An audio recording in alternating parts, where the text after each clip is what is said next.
إن الحمد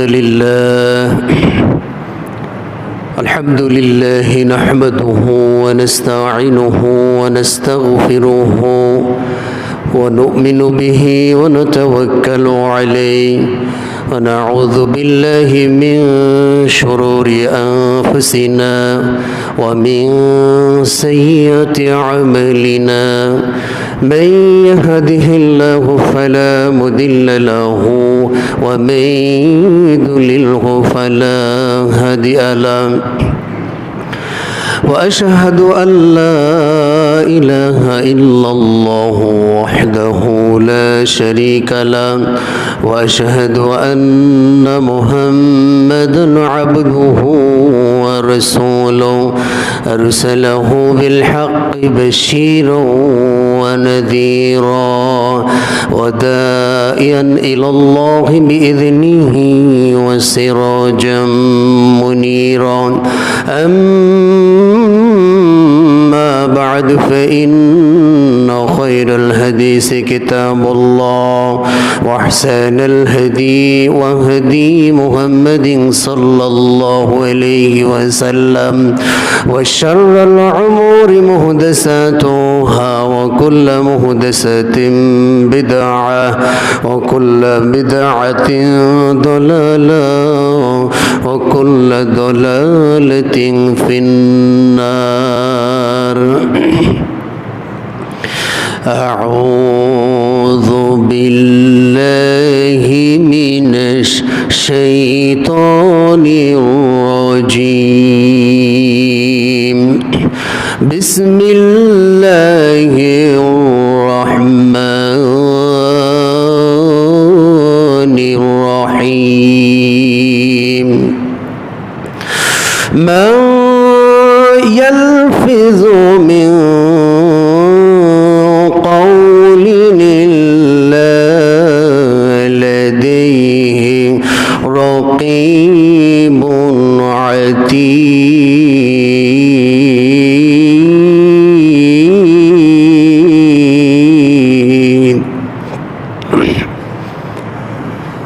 عن عبادة بن الصامت رضي الله عنه قال قال رسول الله صلى الله عليه وسلم اضمنوا لي ستا من أنفسكم أضمن لكم الجنة اصدقوا إذا حدثتم وأوفوا إذا وعدتم وأدوا إذا تؤمنتم واحفظوا فروجكم وغضوا أبصاركم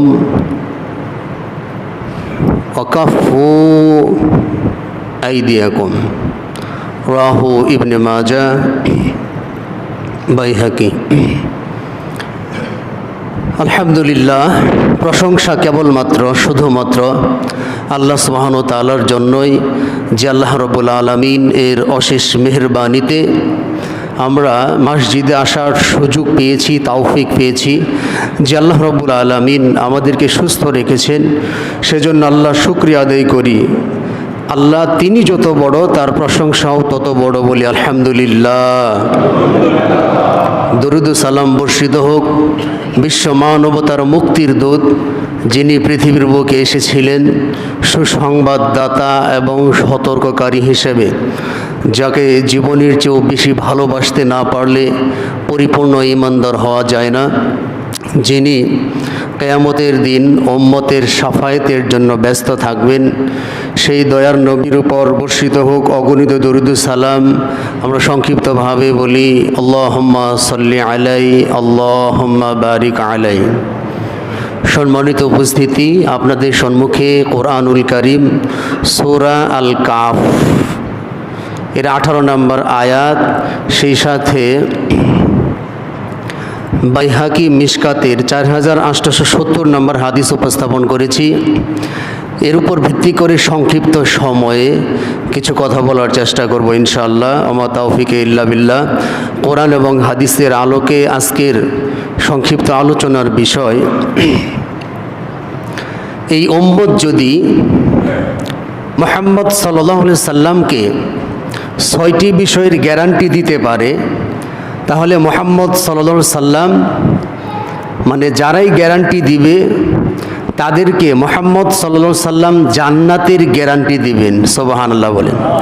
আবার বুঝেন, আজকের শিরোনাম হচ্ছে আমি, আপনি, আপনারা, আমরা যদি মুহাম্মদ সাল্লাল্লাহু আলাইহি সাল্লামকে 6টা বিষয়ের গ্যারান্টি দিতে পারি, তাহলে মুহাম্মদ সাল্লাল্লাহু আলাইহি সাল্লাম আমাদেরকে জান্নাতের গ্যারান্টি দিবেন।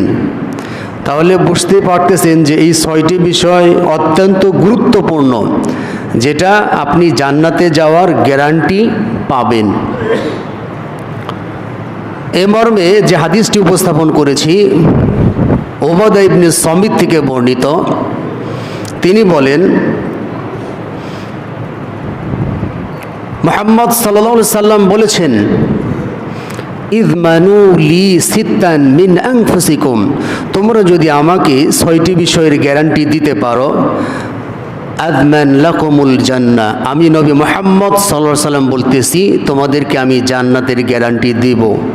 তার 1 নম্বর হচ্ছে উসদুকু ইযা হাদাসতুম, যখন তুমি কথা বলবে তখন তুমি সত্য কথা বলবে।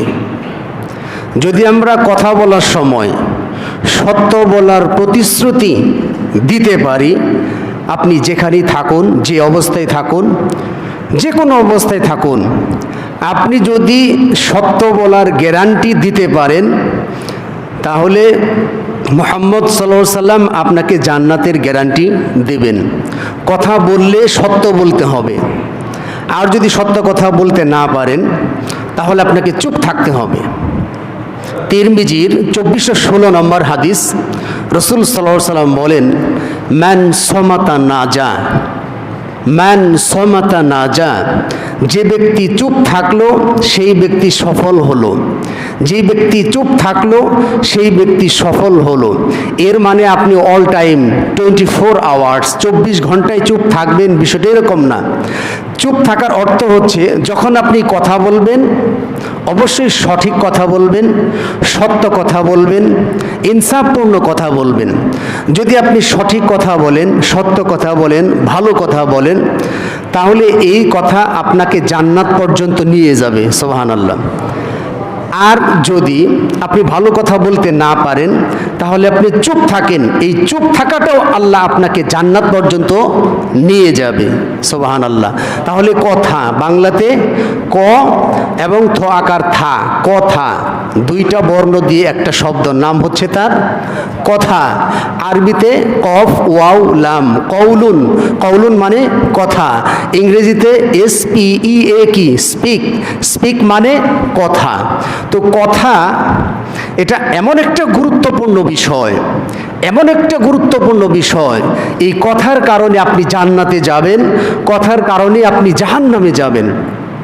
আমি যদি এমন কোনো কথা বলি যেই কথার কারণে আপনি রাগান্বিত হবেন, আবার আমি এমন যদি কোনো কথা বলি যেই কথার কারণে আপনি হাসবেন, আমি এমন যদি কোনো কথা বলি যেই কথার কারণে আপনি কাঁদবেন, আমি যদি এমন কোনো কথা বলি যেই কথার কারণে আপনি পেরেশান হবেন, আর আমি যদি এমন কথা বলি যেই কথার কারণে আপনার অন্তর প্রশান্ত হবে, আবার এমন কিছু কথা আছে যেই কথা বললে আপনি ইসলাম থেকে বের হয়ে যাবেন, এমন কিছু কথা আছে যেই কথাগুলি যদি আপনি বলেন তাহলে আপনাকে কাফারা দিতে হবে, জরিমানা করতে হবে, কাফারা দিতে হবে।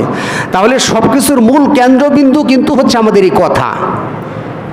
তাহলে এই কথা বলা, জিহ্বা দিয়ে কথা বলা, এটা অত্যন্ত গুরুত্বের সাথে আমাকে বিষয়টা নিতে হবে। আমি যখনই কোনো কথা বলবো ভালো কথা বলবো, যদি ভালো কথা বলতে না পারি আমাকে চুপ থাকতে হবে, অন্যথায় এই কথা আমাকে জাহান্নাম পর্যন্ত নিয়ে যাবে। এ মর্মে আরেকটা হাদিস উপস্থাপন করছি। হাদিসটি আবু সুফিয়ান ইবনে আব্দুল্লাহ আস-সাকাফি তিনি থেকে বর্ণিত। তিনি বলেন, ইয়া রাসূলুল্লাহ, আমি রাসূল সাল্লাল্লাহু আলাইহি সাল্লামকে প্রশ্ন করলাম, জিজ্ঞাসা করলাম যে মা আখওয়াফু মা তাখাফু আলাইয়া, আমি মুহাম্মদ সাল্লাল্লাহু আলাইহি সাল্লামকে প্রশ্ন করলাম ইয়া রাসূলুল্লাহ, আমার জন্য সবথেকে ভয়াবহ, সবথেকে ভয়ঙ্কর কোন বিষয়টা বলে আপনি মনে করেন আমার জন্য? তখন আল্লাহ রসুল সাল্লাল্লাহু আলাইহি সাল্লাম ফাআখাযা বিলিসানিহি নাফসিহি, রসুল সাল্লাল্লাহু আলাইহি সাল্লাম ক্বালা হাযা, রসুল সাল্লাল্লাহু আলাইহি সাল্লাম তার জিহবা, এই জিহবাটা ধরে আল্লাহ রসুল সাল্লাল্লাহু আলাইহি সাল্লাম বললেন যে তোমার জন্য সর্বাধিক ভয়ঙ্কর, ভয়াবহ যেই বিষয়টা আমি নবী মনে করি সেটা হচ্ছে তোমার এই জিহবা। অর্থাৎ এই জিহবা যদি তুমি সংযত করতে পারো, যদি তুমি কন্ট্রোল করতে পারো, জিহবা তোমাকে জান্নাতে নিয়ে যাবে। আর যদি জিহবা কন্ট্রোল করতে না পারো তাহলে এই জিহবা তোমাকে জাহান্নাম পর্যন্ত নিয়ে যাবে। মুসনাদ আহমদের 12,573 নাম্বার একটা হাদিস রয়েছে। রসুল সাল্লাল্লাহু আলাইহি সাল্লাম বলেছেন, লা ইয়াস্তাকিমু আবদিন, রসুল সাল্লাল্লাহু আলাইহি সাল্লাম বলতেছেন লা ইয়াস্তাকিমু ঈমানু আবদিন, একজন ব্যক্তির ঈমান ততক্ষণ পর্যন্ত সঠিক হবে না। মনে করেন আমার ঈমান, আপনাদের ঈমান, এটা ততক্ষণ পর্যন্ত সঠিক হবে না হাত্তা ইয়াস্তাকিমা কলবুহু, যতক্ষণ পর্যন্ত ওই বান্দার অন্তর, হৃদয়, হার্ট, আমরা যেটাই বলি, যতক্ষণ পর্যন্ত আপনার অন্তর সঠিক না হবে ততক্ষণ পর্যন্ত ইউ আর নট পারফেক্ট মুসলিম, আপনি পরিপূর্ণ মুসলমান নন, আপনি পরিপূর্ণ ঈমানদার নন, আপনি সঠিক ঈমানদার নন, যতক্ষণ পর্যন্ত আপনার অন্তরটা সঠিক না হয়। তো রাসূল সাল্লাল্লাহু আলাইহি সাল্লাম বলতেছেন লা ইয়াস্তাকিমু কলবুহু, অন্তর সঠিক হবে না হাত্তা ইয়াস্তাকিমা লিসানুহু, যতক্ষণ পর্যন্ত বান্দার কথা সঠিক না হবে ততক্ষণ পর্যন্ত বান্দার অন্তর সঠিক হবে না। বিষয়টা আরেকটা একটু বুঝাই, আপনার ঈমান পূর্ণ হবে না, আপনার ঈমান সঠিক হবে না যতক্ষণ পর্যন্ত আপনার অন্তর সঠিক না হয়। আপনার অন্তর সঠিক হবে না যতক্ষণ পর্যন্ত আপনার কথা সঠিক না হয়। অর্থাৎ আপনার কথা যদি সঠিক হয় তাহলে আপনার অন্তর সঠিক, আর যখন অন্তর সঠিক, কথা সঠিক, তখন আপনার ঈমান সঠিক। আমার কথা বুঝতেছেন আপনারা? তাহলে একজন পরিপূর্ণ ঈমানদার হওয়ার জন্য যে কন্ডিশন, যে শর্তগুলি, যে আমি আপনি পরিপূর্ণ ঈমানদার কিনা, তাহলে বুঝতে হবে যে আমার যেন কথা বলাটা সঠিক হয়। যদি কথা বলা সঠিক থাকে তাহলে আমার অন্তরও সঠিক আছে। আর যদি এমন হয় যে আপনার কথা বলা সঠিক নন, আপনি এমন কোনো কথা বলেন যেই কথার কারণে আপনি মানুষকে কষ্ট দেন, তাহলে এই মর্মে আপনারা জানেন সূরা আহজাব 58 নম্বর আয়াত, ওয়াল্লাযীনা ইউযুনাল মুমিনিনা ওয়াল মুমিনাত বিগাইরি মাকতাসাবু ফাকাদ ইহতামালু বুহতানা ওয়া ইসমান মুবিনা। আল্লাহ বলতেছেন যারা ঈমানদার পুরুষ, ঈমানদার মহিলাকে বিনা কারণে অন্যায়ভাবে কষ্ট দেয়, কথা দিয়ে, আচরণ দিয়ে, এরা কি করে? ওই ঈমানদার যাকে কষ্ট দিচ্ছে ওই ঈমানদার ব্যক্তির পাপের বোঝা সে বহন করবে। আপনি যদি আমাকে কথা দিয়ে কষ্ট দেন, আমার পাপের বোঝা আপনি বহন করবেন। আপনি যদি তাকে কথা দিয়ে কষ্ট দেন, আপনি তার পাপের বোঝা বহন করবেন। এই কথা স্বয়ং আল্লাহ বলেছেন। কে বলেছেন? আল্লাহ বলেছে, সূরা আহজাব 58 নম্বর আয়াত। তাহলে এই কোরআন এবং হাদিস থেকে যে বিষয়টা সাব্যস্ত হচ্ছে, আপনার ঈমান সঠিক হবে না যতক্ষণ পর্যন্ত আপনার কথা সঠিক না হচ্ছে। এ মর্মে সহিহ বুখারীর আরেকটা হাদিস আবু হুরায়রা থেকে বর্ণিত, রাসূল সাল্লাল্লাহু আলাইহি ওয়াসাল্লাম বলতেছেন, মান কানা ইউমিন বিল্লাহি ওয়াল ইয়াউমিল আখির, যে ব্যক্তি বলে যে আমি আল্লাহ বিশ্বাস করি, আমি আখিরাত বিশ্বাস করি, এর মানে এর মানে যদি আপনি আল্লাহ এবং আখিরাত বিশ্বাস না করেন তাহলে আপনি উল্টাপাল্টা করতে পারেন, কিন্তু কন্ডিশন হচ্ছে, শর্ত হচ্ছে, রাসূল সাল্লাল্লাহু আলাইহি সাল্লাম বলেছেন, মান কানা ইউমিন বিল্লাহি ওয়াল ইয়াউমিল আখির, যে ব্যক্তি বলে যে আমি আল্লাহ বিশ্বাস করি, আমি আখিরাত বিশ্বাস করি, আল্লাহ রাসূল সাল্লাল্লাহু আলাইহি সাল্লাম বললেন ফালইয়াকুল খায়রান, সে যেন ভালো কথা বলে, আউলি ইয়াসমুত, অথবা ভালো কথা যদি বলতে না পারে আউলি ইয়াসমুত, সে যেন চুপ থাকে। এখন আপনি ভালো কথাও বলেন না, আপনি চুপও থাকেন না, ভালো কথাও বলেন না, চুপও থাকেন না, বুঝতে হবে আপনি ইমানদার নন, আপনি আখিরাত বিশ্বাস করেন না। এই হাদিস কন্ডিশন, তার শর্ত। আপনি যদি আখিরাত বিশ্বাস করেন, আপনি যদি আল্লাহ বিশ্বাস করেন, আপনাকে অবশ্যই ভালো কথা বলতে হবে। ভালো কথা জানেন না, চুপ থাকেন, চুপ থাকতে হবে। যদি আপনি চুপও থাকেন না, ভালো কথাও বলেন না, আপনি ইমানদার নন। আপনার লেবাস যতই সুন্দর হোক, আপনি ইমানদার নন। You are not believer person of Allah and his messenger Muhammad সাল্লাল্লাহু আলাইহি সাল্লাম। আপনি আল্লাহর কাছে ইমানদার নন, আপনি নবী মুহাম্মদ সাল্লাল্লাহু আলাইহি সাল্লামের কাছে ইমানদার নন, বলেছেন আল্লাহ এবং তার রাসূল। এই হাদিসে আরো দুটো অপশন আছে।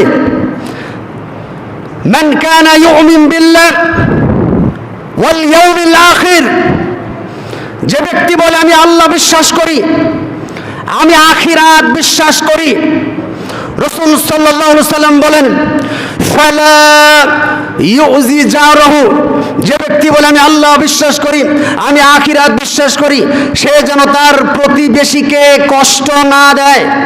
যদি আপনি প্রতিবেশীকে কষ্ট দেন, আপনি আল্লাহ বিশ্বাস করেন না, আপনি আখিরাতও বিশ্বাস করেন না, এটা ভুল কথা। আপনি আল্লাহ বিশ্বাস করেন না, আপনি আখিরাতও বিশ্বাস করেন না, কারণ আপনি প্রতিবেশীকে কষ্ট দেন। আপনার প্রতিবেশী যদি একজন অমুসলিম হয়ে থাকে, এরপরও আপনি তাকে কষ্ট দিতে পারবেন না, বলেছেন মুহাম্মদ সাল্লাল্লাহু আলাইহি ওয়াসাল্লাম। এই হাদিসে আরেকটা অপশন আছে, মান কানা ইউমিনু বিল্লাহি ওয়াল ইয়াউমিল আখির, যে ব্যক্তি বলে যে আমি আল্লাহ বিশ্বাস করি, আমি আখিরাত বিশ্বাস করি, ফালইউকরিম দাইফাহু, সে যেন তার মেহমানকে সম্মান করে। যদি আপনি মেহমানকে সম্মান না করেন, যদি আপনি মেহমানকে সম্মান না করেন, যদি আপনি মেহমানের মেহমানদারি না করেন, তাহলে আপনি আল্লাহ বিশ্বাস করেন না, আপনি আখিরাতও বিশ্বাস করেন না। মেহমান যেই হোক, যেই মানের হোক, আমি এই কথা বলিনি যে মেহমান আসলে আপনার বাড়িতে পোলাও, কোরমা, বিরিয়ানি ইত্যাদি রান্না করে খাওয়াতে হবে। আপনার সামর্থ্য থাকলে আপনি খাওয়াবেন, কোনো সমস্যা নাই। কিন্তু আপনার বাড়িতে মেহমান আসছে, মেহমান আসার পরে আপনার ঘরে কি আছে, আলু ভর্তা, ডাউল আছে, ওটাই উপস্থাপন করতে হবে, কিছুই নাই। এক গ্লাস ঠান্ডা পানি হলেও তাকে দিতে হবে, এটা হচ্ছে মেহমানদারি। যদি আপনি তা না করেন, আপনি পাশ কাটিয়ে চলে যান, তাহলে আল্লাহ এবং তার রাসূলের কথা অনুযায়ী আপনি ইমানদার নন। আপনি যতই সালাত আদায় করেন, আপনি ইমানদার নন, কারণ আপনি মেহমানকে সম্মান করেন নাই, মেহমানের মেহমানদারি করেন নাই। সম্মানিত উপস্থিতি, তাহলে আমি যেই কথা বলতে চাচ্ছি যে আমরা যদি 6টা বিষয়ের গ্যারান্টি দিতে পারি, তাহলে মুহাম্মদ সাল্লাল্লাহু আলাইহি সাল্লাম আমাদের জন্য জান্নাতের গ্যারান্টি দিবে। তার 1 নাম্বার বিষয় হচ্ছে, যখন কথা বলবেন অবশ্যই সত্য কথা বলতে হবে।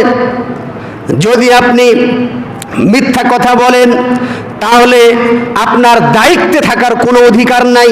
আল্লাহ সুবহানাহু ওয়া তাআলা বলেছেন সূরা আল কলম, ফালা তুতিইল মুকাজ্জিবিন, ফালা তুতিইল মুকাজ্জিবিন।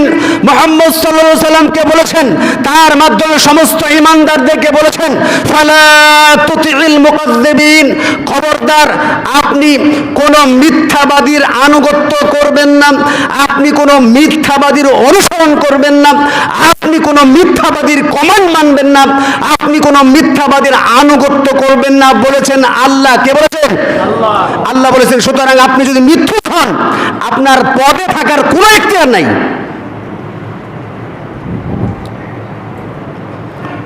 এরপরে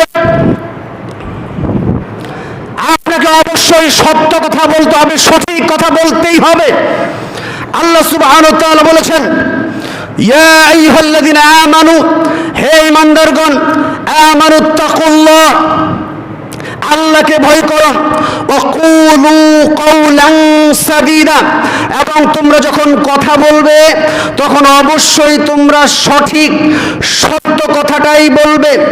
তোমরা যদি সত্য কথা বলতে পারো, ইউসলিহ লাকুম আমালাকুম ওয়া ইয়াগফির লাকুম যুনুবাকুম, তাহলে আল্লাহ সুবহানাহু ওয়া তাআলা তোমাদেরকে সংশোধন করে দেবেন, আল্লাহ সুবহানাহু ওয়া তাআলা তোমাদের পাপ ক্ষমা করে দেবেন এবং তোমাদেরকে সফলতা দান করবেন। সুবহানাল্লাহ। তো সম্মানিত উপস্থিতি, আপনি মুখ দিয়ে এমন কোনো কথা যদি বের করেন যেই কথার কারণে আপনাকে জাহান্নামে যাইতে হবে, তাহলে আপনি চুপ থাকাই আপনার জন্য উচিত। কেননা আপনার প্রত্যেকটা কথা, আমাদের প্রত্যেকটা কথা রেকর্ড হচ্ছে, প্রত্যেকটা কথা ভিডিও হচ্ছে, প্রত্যেকটা কথা রেকর্ড হচ্ছে, প্রত্যেকটা কথা লিপিবদ্ধ হচ্ছে। আল্লাহ সুবহানাহু ওয়া তাআলা বলেন সূরা আল কাফ 18 নম্বর আয়াত, মা ইয়ালফিযু মিন কাওলিন ইল্লা লাদাইহি রাকীবুন আতীদ। অর্থাৎ মানুষ যেই কথাটাই সে উচ্চারণ করে, সেটা যেটাই হোক, সেটা অর্থপূর্ণ হোক অর্থহীন হোক, যেই কথাই আমি আপনি উচ্চারণ করি, উচ্চারণ করার সাথে সাথে সেই কথাটাই লিপিবদ্ধ হয়, সেই কথাটাই সংরক্ষিত হয়, সেই কথাটাই রেকর্ড হয় বলেছেন আল্লাহ। তাহলে আপনার কথা রেকর্ড হচ্ছে, আমার কথা রেকর্ড হচ্ছে। তাহলে আমি যদি এমন কোনো কথা বলি যেই কথাগুলো কিয়ামতের দিন পুনরায় আপনার জীবন যেদিন থেকে লেখা শুরু ওদিন থেকে মৃত্যু পর্যন্ত পুনরায় সব কিছু আবার ওটা আল্লাহ শোনাইবেন আপনার, তাহলে ওইখানে যদি আমি দুশ্চর্চা করি, পরনিন্দা করি, গীবত করি, অন্য মানুষের ক্ষতি করার চেষ্টা করি, তাহলে ওগুলো কিন্তু কিয়ামতের দিন আপনি দেখতে পারবেন, আর এর কারণে আপনাকে জাহান্নামে যাইতে হবে। এখানে তো আল্লাহর কোনো দোষ নাই। আপনি যেমন বলেছেন, আপনার বলা অনুযায়ী সব কিছু রেকর্ডিং করা আছে এবং সেগুলো প্রকাশ করা হবে। তো প্রকাশ করা হলে যদি আপনার পাপের পাল্লা ভারী হয়, আপনাকে জাহান্নামে যাইতে হবে, আর যদি আপনার ওজন নেকির পাল্লা ভারী হয়, তাহলে অবশ্যই আপনি জান্নাতে যাইতে পারবেন। সম্মানিত উপস্থিতি, আরেকটা হাদিস শুনুন। রাসূল সাল্লাল্লাহু আলাইহি ওয়াসাল্লাম বললেন, আলাইকুম বিসিদ্দিক, তোমরা সত্যকে গ্রহণ করো, তোমরা সত্যকে গ্রহণ করো। কেননা এই সত্য পুণ্যের সাথে রয়েছে, আর পুণ্য ওয়াহুমা ফিল জান্নাহ, আর পুণ্য এবং সত্য মানে নেকি এবং সত্য এই দুটো জান্নাতে থাকবে। এরপরে হাদিস আল্লাহ রাসূল সাল্লাল্লাহু আলাইহি ওয়াসাল্লাম বলতেছেন, ওয়া ইয়াকাল কাযিব, অর্থাৎ তোমরা মিথ্যাকে প্রতিহত করো, মিথ্যাকে প্রশ্রয় দিও না। কেন? এই মিথ্যা কি হবে? এই মিথ্যা থাকবে ফুজুর, পাপের সাথে, আর ওয়াহুমা ফিন্নার, এই পাপ এবং মিথ্যা এই দুইটা একত্র হয়ে জাহান্নামে অবস্থান করবে। তাহলে এই হাদিসগুলি থেকে যেগুলো আমরা প্রমাণিত হচ্ছে যে আপনি যদি জান্নাতে যেতে চান, তাহলে সর্বপ্রথম আপনাকে সত্য কথা বলতে হবে। যদি সত্য কথা না বলেন, তাহলে অবশ্যই আপনার মুখের হিসাব হবে, আপনার শোনার হিসাব হবে, আপনার অন্তর দিয়ে মন্দ পরিকল্পনা করে এটারও হিসাব হবে।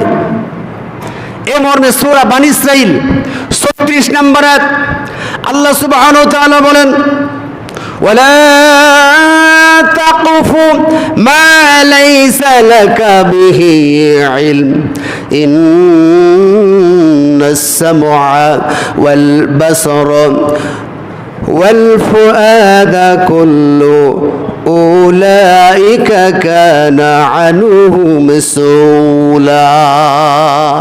সূরা বানী ইসরাঈল 36 নম্বর আয়াতে আল্লাহ সুবহানাহু ওয়া তাআলা বলতেছেন, ওয়ালা তাকফু মা লাইসা লাকা বিহি ইলম, যেই ব্যাপারে তোমার জ্ঞান নাই, যেই ব্যাপারে তুমি জানো না, ওই ব্যাপারের পিছনে লাগতে যাও না। যে ব্যাপারে জ্ঞান নাই, যে ব্যাপারে তুমি জানো না, অথবা তুমি একটা জানো আরেকটা জানো না, আর একটা জেনে ফতোয়া দিতে যাও না। একটা উদাহরণ দিচ্ছি আপনাদের। আমরা যে সালাত পড়ি, সলাতে আমাদের পিছনে পায়ের অবস্থা কেমন থাকবে? সলাতে আমাদের পিছনে পায়ের অবস্থা, যদি পিছনের পা এইভাবে থাকে তাহলে দুই পা একত্র করে এইভাবে রাখতে হবে, খাড়া করে এইভাবে রাখতে হবে। এটা হচ্ছে হাদিস, এটা সুন্নাহর কাছাকাছি। আর যদি আপনি পাটাকে এইভাবে ভাগ করে রাখেন, এই মর্মেও হাদিস আছে মা আয়েশা থেকে, পা যদি এভাবে ফাঁক করে রাখেন এটাও জায়েজ, এটাও জায়েজ। এখন আপনি একটা জানছেন আর ফতোয়া মারছেন যে তার তো সলাতি হয় না। তো যে ব্যাপারে আপনার জ্ঞান নাই এই ব্যাপারে কে আপনাকে কথা বলতে বলছে? যারা জানে তার সাথে পরামর্শ করে কথা বলেন, জানেন না এমনি আন্দাজে ফতোয়া দেন, এটুকু কিয়ামতের আলামত। যে ব্যাপারে যে জ্ঞান নাই সে ব্যাপারে কথা বলবেন না, যারা জানে তাদের কাছ থেকে জিজ্ঞাসা করেন। আল্লাহ সুবহানাহু ওয়া তাআলা বলেছেন, ওয়ালা তাকফু মা লাইসা লাকা ফি ইলম ইন্নাস সামআ ওয়াল বাসারা ওয়াল ফুআদা কুল্লু উলাইকা কানা আনহু মাসউলা। আল্লাহ সুবহানাহু ওয়া তাআলা বলেছেন অবশ্যই অবশ্যই, আল্লাহ বলতেছে ইন্নাস সামআ, অবশ্যই অবশ্যই আপনার শ্রবণ শক্তি, যা দিয়ে আপনি শুনতেছেন, যেটা আপনি শুনতেছেন, আপনি কি করতেছেন? আরেকজনের দুষ্টুটি শুনতেছেন। এখন আপনি বলতে পারেন আরে আমি তো শুনছি, আমি তো কিছু বলি নাই। তা আল্লাহ কি বলছেন? ইন্নাস সামআ, অবশ্যই তোমার শ্রবণ শক্তিকে জিজ্ঞাসা করা হবে তুমি কি শুনেছিলে। তুমি কি গীবত শুনেছিলে, পরনিন্দা শুনেছিলে, কারো দুশ্চর্চা শুনেছিলে? তুমি কেন শুনলে? কেন শুনলে তুমি? এই শোনার কারণে তোমাকে কিয়ামতের দিন জিজ্ঞাসা করা হবে। তুমি যখন দেখছো আরেকজনের দুশ্চর্চা হচ্ছে, দুষ গাইতেছে, তুমি স্টপ হয়ে যাও, তুমি চলে যাও সেখান থেকে। খবরদার আপনি কারো দুষ গাইবেন না, কারণ আল্লাহ আমার এই কানের হিসাব নেবে। আপনি শুনতেছেন এমন গীবত, এমন দুষ্পরনিন্দা, অথচ আল্লাহ নিষেধ করেছেন ওয়ালা তাজাসসু, খবরদার ওয়ালা তাজাসসু, তোমরা গোয়েন্দাগিরি করো না, কারো দুশ্চর্চা করো না, আল্লাহ বলেছেন। এরপর আল্লাহ বলতেছেন ওয়াল বাসার, তোমার দৃষ্টি শক্তি, যেটাতে তুমি দেখো, এই দৃষ্টি শক্তি সম্পর্কে কিয়ামতের দিন আল্লাহ তোমাকে জিজ্ঞাসা করবে তুমি কি দেখেছো, ভালো কিছু দেখেছো না খারাপ কিছু দেখেছো, এই মর্মে কিয়ামতের দিন জবাব দিতে হবে। এবং তোমার ফুয়াদা, অর্থাৎ তোমার অন্তর, যে অন্তর দিয়ে মন্দ পরিকল্পনা করেছো সেটা পৃথিবীর কোনো মানুষ দেখুক আর না দেখুক, স্বয়ং আল্লাহ সুবহানাহু ওয়া তাআলা দেখেছেন। সুতরাং এই অন্তরের হিসাব আল্লাহ নিবেন। সূরা বানী ইসরাঈল 36 নম্বর আয়াত। তাহলে আমি বলতেছিলাম 6টা বিষয়ের যদি আপনি গ্যারান্টি দিতে পারেন, মুহাম্মদ সাল্লাল্লাহু আলাইহি ওয়াসাল্লাম আপনাকে জান্নাতের গ্যারান্টি দিবে। তার 1 নাম্বার বিষয় হচ্ছে যখন তোমরা কথা বলবে সত্য কথা বলবে। তাহলে আমরা যখন কথা বলবো কি বলবো? জোরে বলেন, কি বলবো? সত্য কথা বলা। আল্লাহ আপনি আমাদেরকে সত্য কথা বলার তৌফিক দান করুক, আল্লাহুম্মা আমিন। উসদুকু ইযা হাদাসতুম। 2 নাম্বার বিষয় ওয়াউফু ইযা ওয়া'আদতুম, যখন তোমরা প্রতিশ্রুতি দিবে, যখন তোমরা ওয়াদা করবে, যখন কাউকে কিছু বলবে, প্রতিশ্রুতি দিবে, তখন সেই প্রতিশ্রুতি তুমি রক্ষা করবে। যদি প্রতিশ্রুতি রক্ষা করতে পারো তাহলে মুহাম্মদ সাল্লাল্লাহু আলাইহি ওয়াসাল্লাম তোমাকে জান্নাতের গ্যারান্টি দিবেন। ওয়াউফু ইযা ওয়া'আদতুম ওয়া'আদু ইযা তুমিনতুম, যখন 3 নাম্বার বিষয়, যখন তোমার কাছে কোনো আমানত রাখা হবে, যখন কোনো আমানত রাখা হবে, এটা টাকা পয়সা হতে পারে, এটা কোনো কথা হতে পারে, টাকা পয়সা বা কথা, যে কোনো বিষয় যদি আপনার কাছে আমানত রাখা হয় তাহলে সেই আমানত তুমি আদায় করবে, আমানতের খেয়ানত করবে না। এটা হচ্ছে 3 নাম্বার বিষয়। এরপরে 4 নাম্বার বিষয় ওয়াহফাজু ফুরুজাকুম, 4 নাম্বার বিষয় তুমি তোমার গুপ্ত অঙ্গের হেফাজত করবে, তুমি তোমার গুপ্ত অঙ্গের হেফাজত করবে, তুমি তোমার গুপ্ত অঙ্গের হেফাজত করবে। গুপ্ত অঙ্গের হেফাজত করা বর্তমান প্রেক্ষাপটে অত্যন্ত কঠিন কাজ বেঈমানদের জন্য, মানে বেঈমানদের জন্য সহজ কিন্তু ঈমানদারদের জন্য অনেক কঠিন এই গুপ্ত অঙ্গের হেফাজত করা। চারদিকে জিনা ব্যভিচারের ছড়াছড়ি।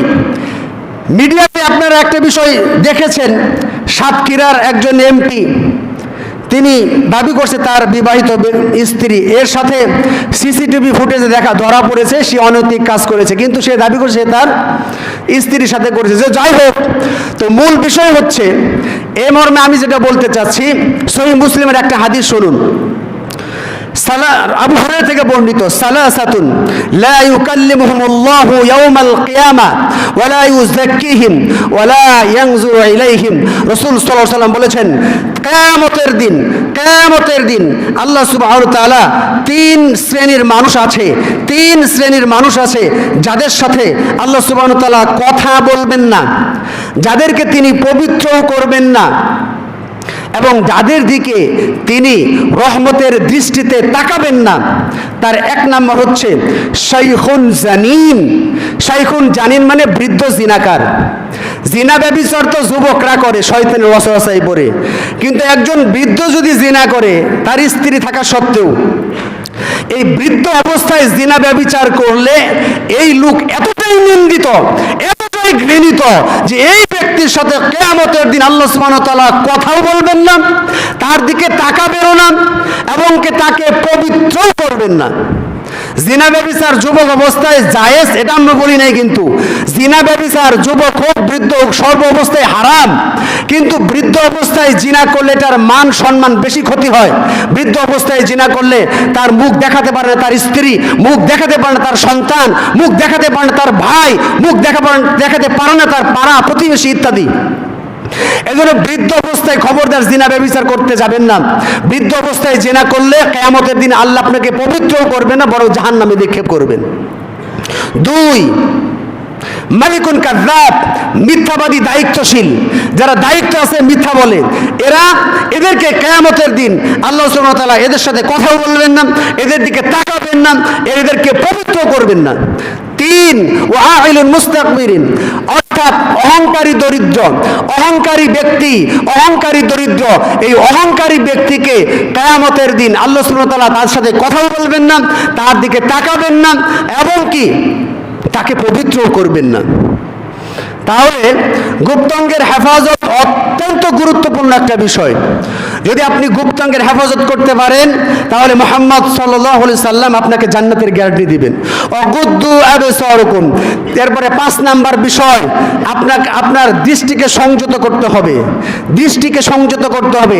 বর্তমান প্রেক্ষাপটেও দৃষ্টি সংযত করা অত্যন্ত কঠিন কাজ। দৃষ্টি সংযত করা, হেঁটে যাবেন, মহিলা আসছে, ডানে তাকাবেন মহিলা, বামে তাকাবেন মহিলা, উপরে তাকাবেন, ছাদের উপর মহিলা, যেদিকে তাকাবেন সেদিকেই মহিলা। দৃষ্টি সংযত করা অত্যন্ত কঠিন কাজ বর্তমান সময়ে। এরপরেও যদি আপনি জান্নাতে যেতে চান, এই দৃষ্টিকে নিম্নগামী করতে হবে। বর্তমান প্রেক্ষাপটে দৃষ্টি সংযত করা অত্যন্ত কঠিন কাজ। কোন জায়গায় নাই যে পরিবেশটা আপনি দৃষ্টি সংযত করতে পারবেন? দেখেন তো, আপনি একসাথে কাজ করতেছেন, গার্মেন্টসে চাকরি করেন, আপনি যেই টেবিলে আছেন আপনার সামনে আছে মহিলা, আপনি কতক্ষণ তার দিকে না তাকায় থাকবেন? তার দিকে তাকাতেই হবে, অথচ তাকালে আপনি দৃষ্টির খেয়ানত করলেন। আপনি যদি মহিলার দিকে তাকান, আপনি দৃষ্টির সংযত করলেন না খেয়ানত করলেন, কি জবাব দিবেন কিয়ামতের দিন? তাহলে ওই পরিবেশ আপনাকে ত্যাগ করতে হবে। আপনি ইপিজেডে কাজ করতেছেন, ইপিজেডে পুরুষ মহিলা একসাথে কাজ করে, সামনে মহিলা, পিছনে মহিলা, সাইডে মহিলা, এদের সাথে কথা বলতে হয়। কি করবেন আপনি? এদের সাথে কথা বলে এদের চোখে চোখ রেখে কথা বলতে পারবেন না। যদি আপনি পরিস্থিতির সম্মুখীন বাধ্যতামূলক হয়, চোখের দিকে না তাকিয়ে নিচের দিকে তাকিয়ে কথা বলবেন। আপনি দেখেন স্কুল কলেজ ভার্সিটিগুলি, শিক্ষক শিক্ষিকা পাশাপাশি, অথবা শিক্ষক শিক্ষিকার সাথে কথা বলতে হয়, এক্ষেত্রেও দেখেন যে ওই শিক্ষিকার দিকে তাকায় সুন্দর করে কথা বলতেছে। এই বিষয়ে আপনার অনুমতি দেওয়া হয়নি। আপনি শিক্ষিকার সাথে কথা বলতে চাইলে শিক্ষিকার চোখের দিকে না তাকিয়ে আপনি নিচের দিকে তাকিয়ে কথা বলবেন। এটা ইসলাম, এটাই শরীয়ত। আপনি বাসা ভাড়া দিয়েছেন, আপনার বাসাতে মহিলা থাকে, এই মহিলার চোখের দিকে চোখ রেখে আপনি কথা বলতে পারবেন না। আপনার মহিলা থাকবে, আপনি নিচের দিকে তাকিয়ে কথা বলবেন। এটাই ইসলাম, এটা শরীয়ত, এটা দৃষ্টি সংযত। আর যদি তার চোখের দিকে তাকিয়ে হেসে হেসে কথা বলেন, তাহলে আপনি দৃষ্টি সংযত করেননি। দৃষ্টি সংযত করা বর্তমান প্রেক্ষাপট অত্যন্ত কঠিন। আপনি বিয়ে খাইতে আছেন, বিয়ের এক টেবিলে পুরুষ, আরেক টেবিলে মহিলা, তাও কেমন মহিলা? যেই মহিলার উচিত ছিল সাজুগুজু করবে, তার স্বামীর জন্য। কিন্তু বর্তমান প্রেক্ষাপটের বিয়েগুলো এমনভাবে সাজুগুজু করে আসছে, মনে হচ্ছে যারা বরপাত্র যারা আছে সবাই তাদের স্বামী। এজন্য সাজুগুজু করে এবার বিয়ে টেবিলে বসছে খাইতে। এখন বাধ্য আপনি ওখানে খাইতে হবে, কি করবেন? ওই মহিলার দিকে না তাকিয়ে নিচের দিকে তাকিয়ে খাইতে হবে। এটাই ইসলাম, এটাই শরীয়ত, এটাই দৃষ্টি সংযত। তাহলে বললাম দৃষ্টি সংযত অত্যন্ত কঠিন কাজ বর্তমান সময়ে। কিন্তু যদি আপনি দৃষ্টি সংযত করতে না পারেন তাহলে আপনি জান্নাতে যাইতে পারবেন না। এমন আরেকটা হাদিস বলি, আমি দ্রুত শেষ করে দিই আলোচনা। আরেকটা হাদিস, আবু দাউদ 4815 নম্বর হাদিস, আব্দুল্লাহ ইবনে আবু সাঈদ আল খুদরি থেকে বর্ণিত। রাসূল সাল্লাল্লাহু আলাইহি সাল্লামকে জিজ্ঞাসা করা হলো, রাসূল সাল্লাল্লাহু আলাইহি সাল্লাম বলতেছেন, ইয়াকুম আল জুলুসা বিতুরুকাত, তোমরা রাস্তার মাঝখানে বসা থেকে সতর্ক থাকো, তোমরা রাস্তার মাঝখানে বসা থেকে সতর্ক থাকো। ক্বালু, আমরা বললাম, ইয়া রাসূলুল্লাহ মা বুদ্দুল্লানা মিন মাজালিসিনা নাতাহাদ্দাসু ফিহা, আমাদের রাস্তার মাঝখানে অথবা রাস্তার পাশে যে আমরা বসে থাকি, এখানে বসে আমরা কথাবার্তা বলি, আমাদের প্রয়োজনে আলাপ আলোচনা করি, এখানে বসা ছাড়া আমাদের কোনো গতি নাই, আমাদের বসতেই হয়। এখন কি করার? রাসূল সাল্লাল্লাহু আলাইহি সাল্লাম বললেন, ইন আবাইতুম ফাআতুত তরিক হাক্কাহু, তোমরা যদি রাস্তার মাঝখানে বা রাস্তার সাইডে বসতে চাও তাহলে তোমাদেরকে রাস্তার হক আদায় করতে হবে। রাস্তার হক, ওমা হাক্কুত তরিক, রাসূল সাল্লাল্লাহু আলাইহি সাল্লামকে আমরা জিজ্ঞাসা করলাম রাস্তার আবার হক কি? আল্লাহ রাসূল সাল্লাল্লাহু আলাইহি সাল্লাম বললেন, রাস্তার হক হচ্ছে গদ্দুল বাসর, এক number first thing for you, প্রথম বিষয় আপনার জন্য রাস্তার হক হচ্ছে আপনার দৃষ্টিকে সংযত করতে হবে। রাস্তা দিয়ে বেগানা মহিলা যাবে, রাস্তা দিয়ে কাফের মুশরিক যাবে, রাস্তা দিয়ে অনেক প্রকারের মহিলা যাইতে পারবে। আপনি রাস্তার সাইডে বসে আছেন, ওই মহিলার দিকে তাকিয়ে থাকতে পারবেন না। যদি আপনি তাকান, আপনি দৃষ্টি সংযত করেননি, আপনি রাস্তার হক পালন করেননি। তাহলে রাস্তার সাইডে বসতে চাইলে রাস্তা দিয়ে মহিলা যাবে, আপনার দৃষ্টি থাকবে নিচের দিকে, এক নাম্বার। দুই, রদ্দুস সালাম, আপনাকে সালামের জবাব দিতে হবে। আপনি রাস্তায় বসে আছেন, আমি যাচ্ছি, অন্য কেউ যাচ্ছে, আপনাকে সালাম দিচ্ছে, কিন্তু আপনি সালাম ফিরাইলেন না, আপনি অহংকারী। আপনাকে সালাম দিলে যদি আপনি সালাম না ফিরান, আপনি অহংকারী। আরেক পর্বে আলোচনা আমরা বলেছিলাম, ইন্নাল্লাহা লা ইউহিব্বু কুল্লা মুখতারিন ফাখুর, নিশ্চয় আল্লাহ সুবহানাহু ওয়া তাআলা অহংকারকারীকে আল্লাহ ভালোবাসে না। আর তোমাকে কে ভালোবাসে ওটা আমার দেখার বিষয় না, তোমাকে আল্লাহই তো ভালোবাসে না। অহংকারকারীকে আল্লাহ ভালোবাসে না। সালাম দেওয়া যতটা সুন্নাত, এর চেয়ে গুরুত্বপূর্ণ বিষয় হচ্ছে সালাম ফেরানো। সালাম দেওয়া সুন্নাত, সালাম ফেরানো ওয়াজিব। সালাম আমি যদি আপনাকে দেই, আপনাকে সালামের জবাব দিতে হবে, এটা হক, মুসলমানের হক। হাক্কুল মুসলিম আলাল মুসলিম খামসুন, একজন মুসলমান হয়ে আরেকজন মুসলমানের প্রতি 5টা হক রয়েছে। এর ভিতরে একটা হক হচ্ছে রদ্দুস সালাম, সালামের জবাব দেওয়া। আমি যদি সালাম আপনাকে জোরে দেই, আপনাকে শুনিয়ে দেই, আপনার জবাবও আমাকে শুনিয়ে দিতে হবে। আপনি বলবেন যে আমি মনে মনে ফিরাইছি। কে শিখেছে এই বিধান আপনাকে?